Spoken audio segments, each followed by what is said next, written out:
Hello, welcome back to the channel. It is Thursday the 16th of July today, and that means that the 6-week holidays are almost upon us. And for all of you parents out there, I'm with you.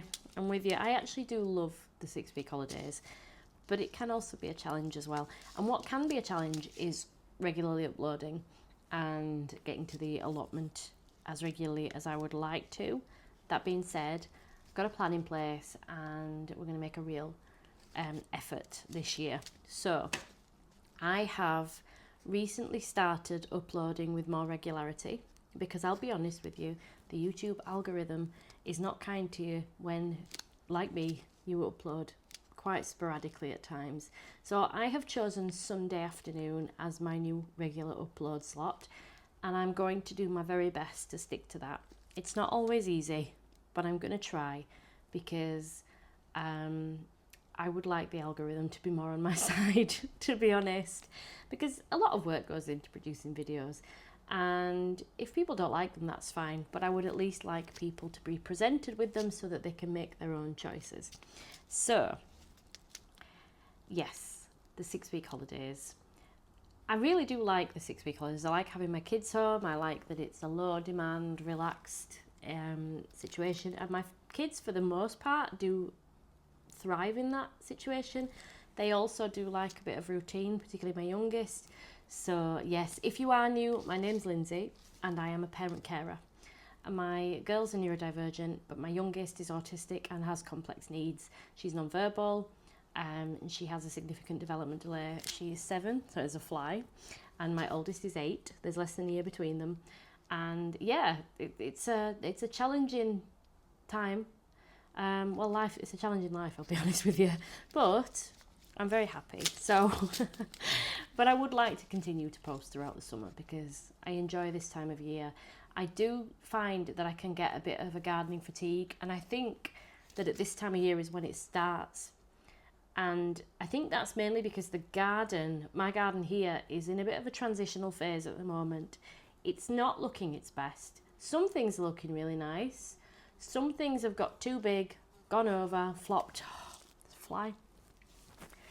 And it's what happens when you garden for wildlife, I guess, and have your doors open in summer. Yeah, some things have kind of flopped, taken over, gone over, and are now looking a bit shabby. We've had several heat waves now, and we've had not much rain at all. I have been watering, but I tend to water on an evening because it's easier for me, and then the next day things are looking very dry and by the next watering. So yeah, so through the summer holidays it would be easier for me to water in the morning.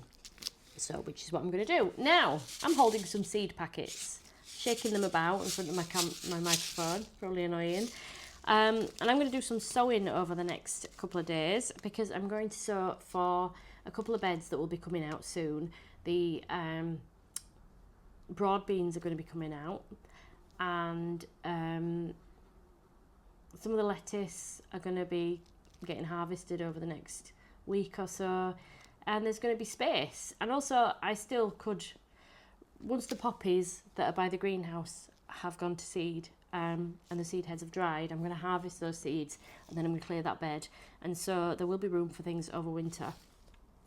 Overwintering things is not something I've done a lot of. I can be a fair weather gardener at times, but I do want to keep things growing in the ground. I actually have somewhere in here, let me get this out, I wasn't anticipating showing you this, but it just reminded me, I have a big bag of field beans, so I really would like to sow these. Yeah, and I'm going to do some autumn sown broad beans as well as spring sown broad beans. I want to get autumn sown garlic in. I'm going to be earlier with my onions next year. Oh, there's all sorts of things I've got in theory that I want to do, but we'll see. Anyway, the things I want to sow, we've got mainly, well, these are all brassicas. So we've got kale, bacol, black Tuscan. I am going to sow these in module trays or pots. I've got cabbage tundra F1. I've got pak choi. This is red choi F1. And we've got cabbage Wheeler's Imperial. So this looks really nice as well. So It says mainly grown for spring cabbage as plants are dwarf and compact, which is perfect because I am, if you are new here, we're a family of 4, but I am the only person that really eats vegetables. My oldest will eat cucumbers, tomatoes, lettuce. She'll eat a spring onion, just like a snack. And she'll eat celery, but she wouldn't eat brassicas. Oh, she does eat broccoli. She doesn't like cauliflower. So yeah, so most of the things I grow, there's only me eat some. Oh, and she likes green beans, so maybe she's not too bad actually, you know.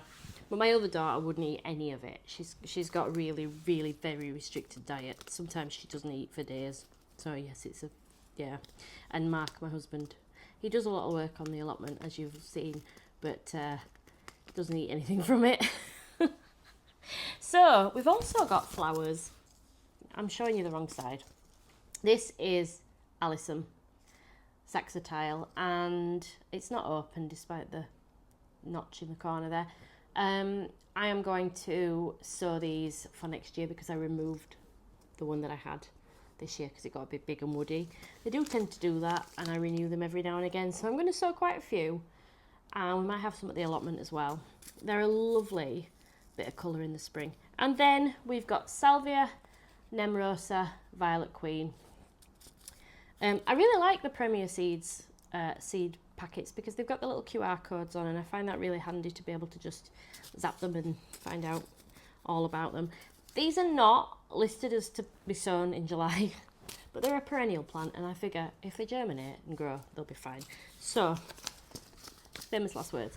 I'm going to do those, but I am at home today. But a couple of days ago, I went to the allotment and I worked on the polytunnel, and I had a look around, and why don't you have a look at that now? We have beans. Dwarf beans. These are the Stanley beans. Looking good. Yeah. Looking good. Makes me very happy. Also, I've noticed that we've got some beans to harvest on these Canadian Wonders. Yeah. I'll have to look at what kind of bean they are because I really don't know actually. I think we're going to get our last pick of the broad beans today and then get those out. My dad weeded the onions, thanks Dad, yesterday. Onions don't like competition from weeds, so he did that. And I think really I've got lots of weeding to do. These are the Cocoa de Pampol. Now these are beans that we are growing for the actual bean inside the pod, not the pod. Oh my God. Missed that. Well, I say I missed it, but I didn't miss it, did I? It's been a few days since I've been. It's Tuesday today.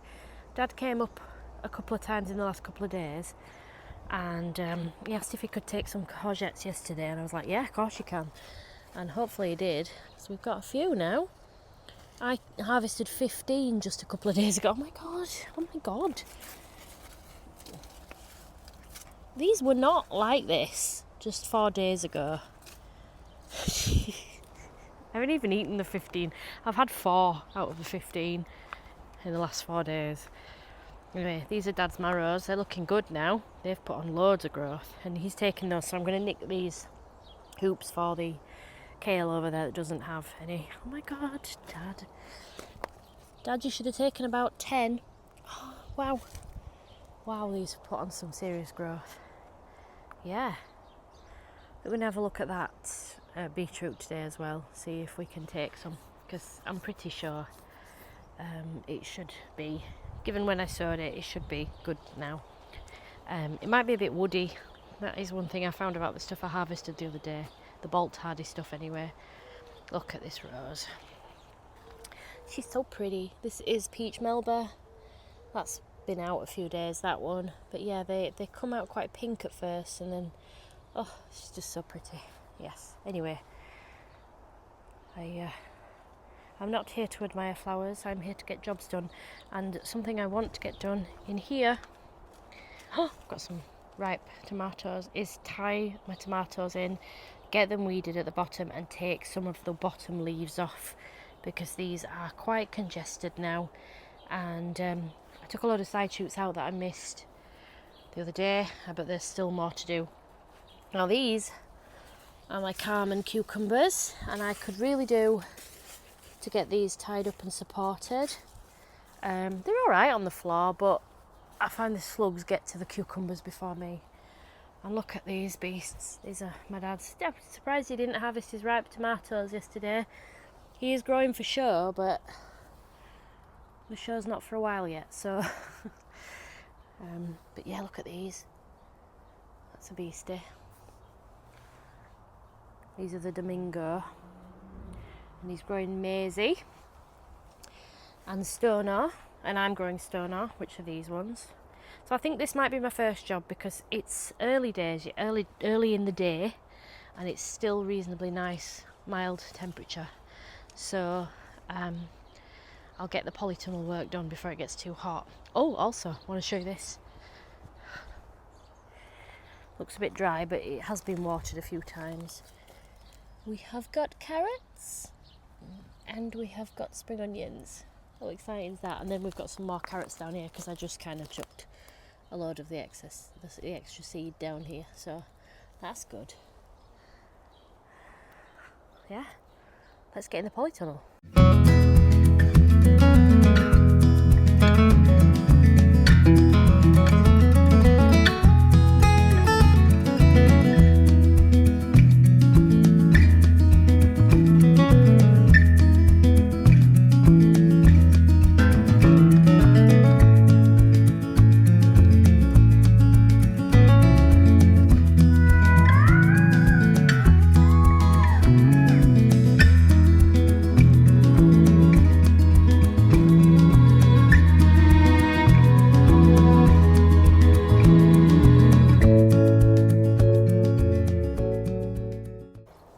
Right, so I have run out of twine, so I can't tie any more in, and I will go through and just double check the side shooting, but there you go. That's much better now. I will get rid of all this in a second. I was going to do my dad's side as well, but I'm absolutely roasting now, and I've only got a little bit more time.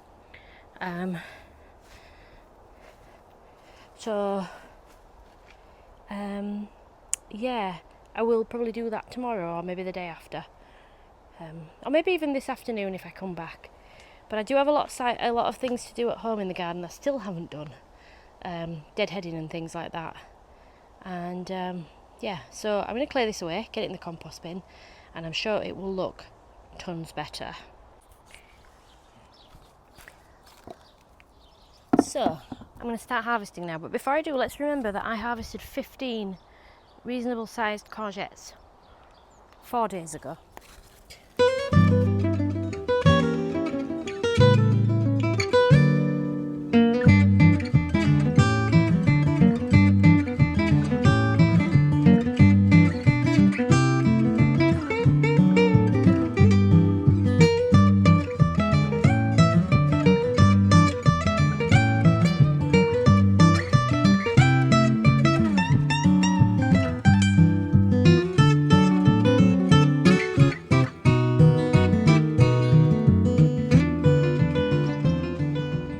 4 days ago, these were all tiny babies.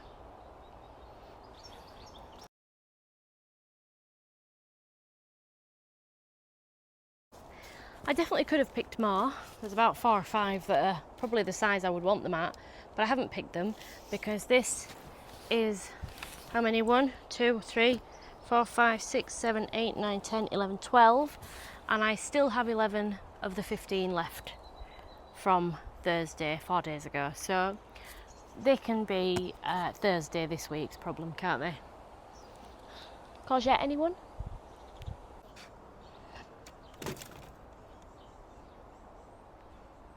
So I'm glad I've done the polytunnel. I am going to go up tomorrow to the allotment and finish and weed my dad's side with the tomatoes there.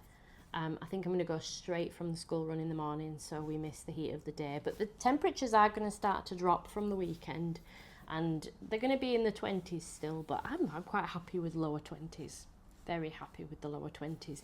The nighttime temperatures this heat wave have been lower, which is good because I think it's just awful when it's too hot to sleep, isn't it? So I'm going to do some work in the garden today at home. Now, I can do the garden work at home over the weekend, But in the interests of actually getting a video to you on Sunday, on time, I'm going to do some today. And there's a few things that need to come out. And there is a lot of deadheading to do. And I just need to rethink certain things because, as you know, if you've been here before, I plant very densely and I'm not that great at getting things supported. So I do tend to end up with a bit of a cluster of things that flop all over the place, and sometimes it looks great and sometimes it looks less great. And my sweet peas have not been great this year. They've gone over now and I'm going to get rid of them. But they have really short little stems and I didn't support them well enough, so they were growing all over the place and I haven't even been able to get a single vase full, which is absolutely not a success story in my opinion. So I think next year I'm going to choose the variety very carefully instead of just, buying a pot of them from B&M. And I will sow less of them and I will put less in a pot and just be a bit more sensible, she says. Who knows whether that's actually going to happen or not. So I'm going to go out now and I'm going to start to remove things and cut things back. So why don't you come with me? So the first thing I decided I wanted to do was remove this rose campion because it's mostly finished flowering and it looks really scrappy. And look at the size of the root system. That came out with very little resistance. So yeah, the soil was very dry underneath and there were a few plants that I could see now I'd taken it out were suffering a little bit more. But it's very densely packed here. That coreopsis was really dry and so now things have got access to more light and hopefully more water as well. The salvias needed a good prune. The bees were still visiting them, so there would have still been nectar left in those flowers. However, my aim is for there to be more flowers later on in the season. So hopefully the bees will thank me in the long run. And there are other things that the bees are visiting, like the Shasta daisies. So then I decided that this snow in summer or Cerastium tomentosum needed to be cut back. And the more I cut, the more I realised I needed to cut. There was lots of dead and dying material. And it just gave a little bit more space for that rudbeckia at the back there that you can see stuck up. Planting that was an interesting choice there because it gets to 2 metres. So what I was thinking, I do not know. That might move to the allotment, I'll be honest. There might be a little bit more room for it to grow taller. It will just get blown down if it gets to that sort of height here. And then I just took out loads of poppies and weeds and things.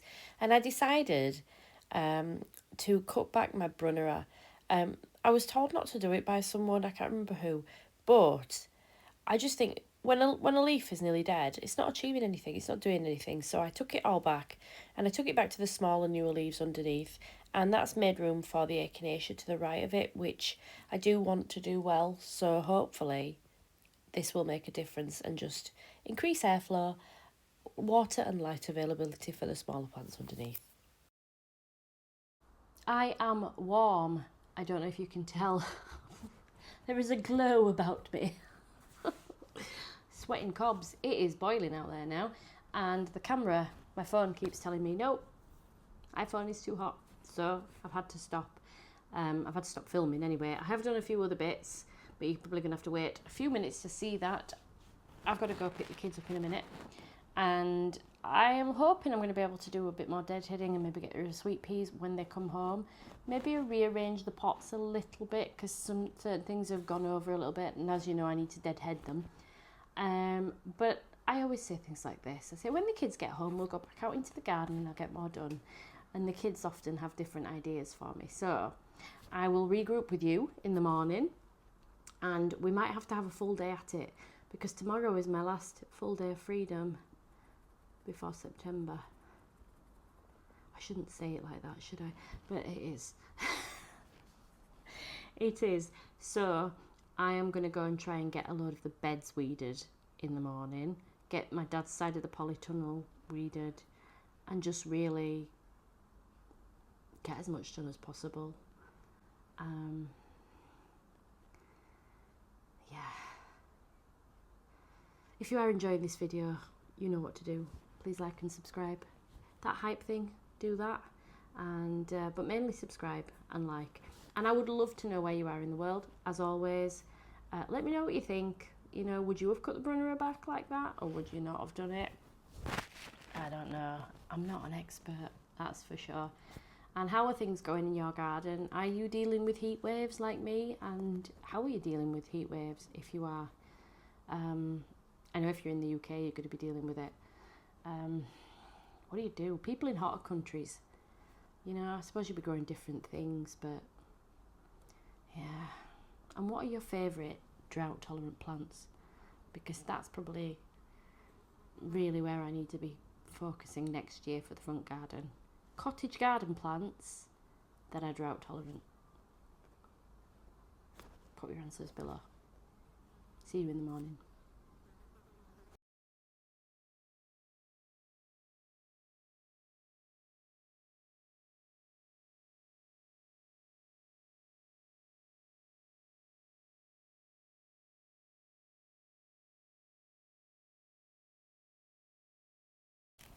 Good morning. It's Friday.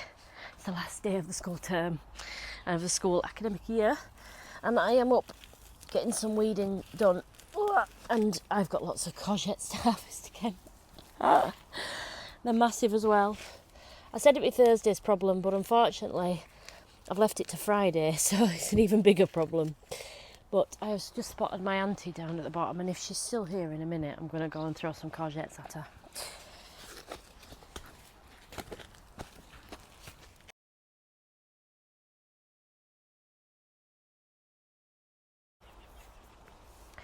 I just want to take a minute while I'm here to enjoy the space, because honestly for the next 6 weeks my visits here are going to be quick, rushed visits. I'll be coming up to water and harvest and do quick jobs, mostly on an evening after Mark finishes work, and yeah, so I just want to take a minute to enjoy it while I've got the time. Because I do love it here.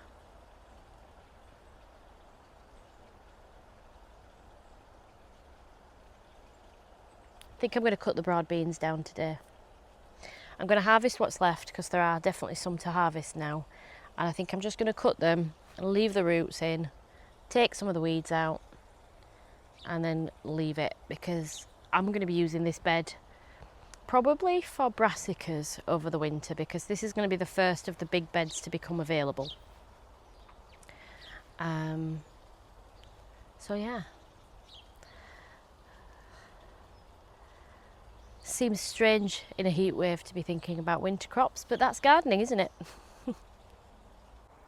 So I got some potatoes from my auntie and uncle, thank you very much, and I've just pulled a few carrots, and the first parsnip I decided to pull was good, but I'm going to leave the rest in.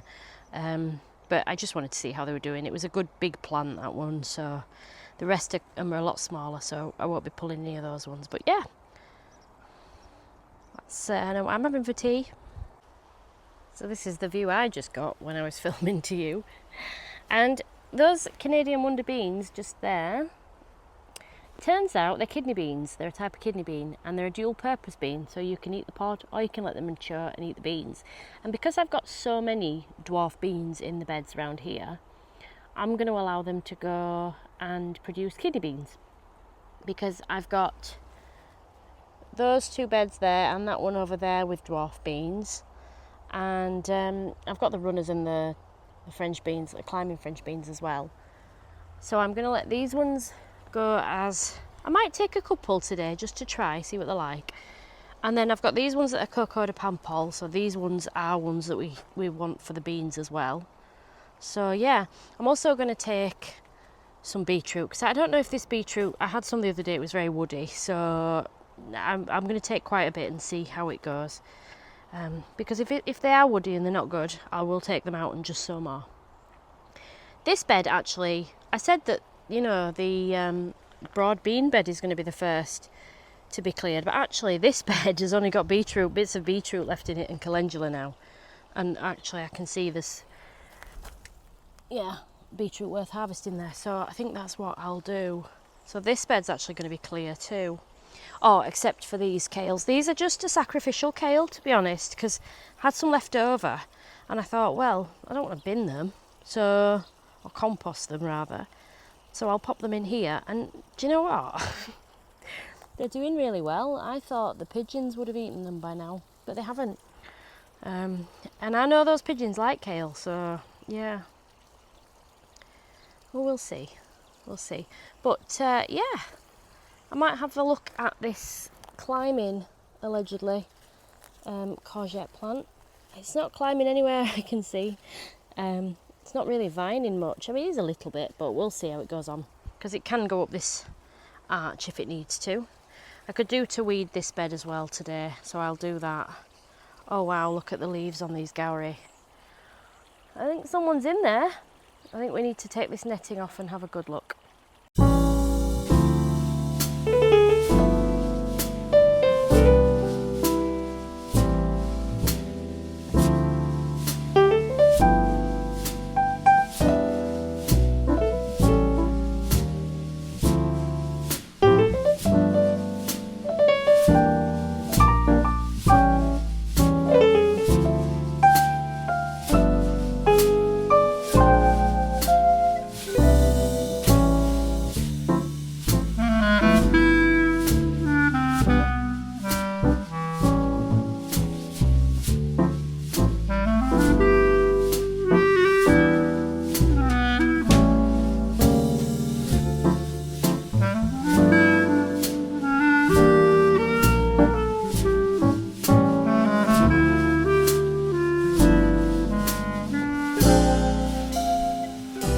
This is my scrappy little weedy blueberry bush, and I can promise you not a single blueberry will make it home. Hi, it's Saturday morning. I'm just in the greenhouse, just picking a few tomatoes from these very battered looking plants. They're not looking healthy. I do think they might have blight. Well, I think they have. But they're still producing and the tomatoes are good, so I'm going to hold on to them for as long as possible. The only side to that, the only downside to that is that I do have my dwarf tomatoes. These are some from the seeds that Ali sent me. This is Audrey's Love Dwarf, and then we've got the Antho Striped, I think it was. And they're looking pretty good. They have had some sun scorch, but yeah, they're doing all right. And I don't want these to be affected any more than they already have been by the climate. Anyway, I've got some plans today to do some deadheading, and then Mark and I are going to the allotment tomorrow because he will have finished his medication for the Lyme disease from the tick bite, and he can be outside, and it's also very overcast at the moment, so it should be good tomorrow. So you will see that next week. So thanks very much for being with me this week. I will see you next Sunday, and yeah, thanks for watching. Bye for now.